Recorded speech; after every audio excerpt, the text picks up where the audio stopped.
Crazy God story.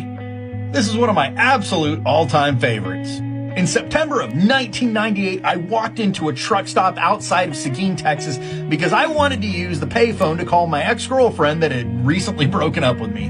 Now, this girl broke my heart when she dumped me, and when she did, she had kind of left the door open to the possibility of us maybe getting back together one day, and so I was trying to call her to patch things up. I got change from the cashier to use the payphone and called my ex-girlfriend, and after talking to her for a while, she let me know that we were done and not getting back together. Now, that was my first time at that convenience store, and the cashier that gave me change for the payphone, she was kind of hot. I probably would have tried hitting on her or flirting with her or something, but she had on a "What Would Jesus Do" bracelet, and at that point in my life, I was kind of a womanizing dog and really wasn't interested in any girls that were interested in Jesus. Now, I had just moved to that area, and so I kept going into that convenience store, and eventually I found out that girl really wasn't interested in Jesus.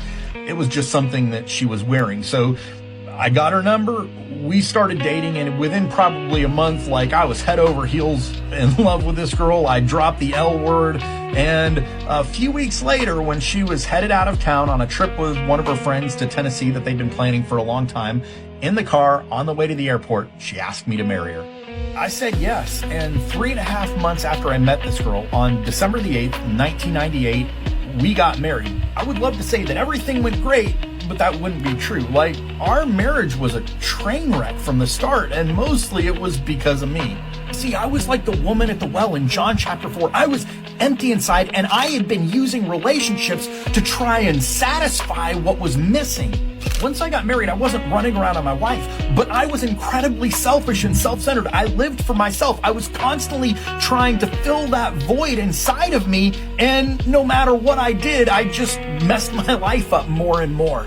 I tried to change countless times, but I was really unable to. I took my wife for granted for years. Everybody that knew us thought we were going to end up getting divorced, and I'm shocked that she stayed with me as long as she did. The turning point in our life was December 2008. I met Jesus for the first time and surrendered my life to him. When I did, he radically transformed me.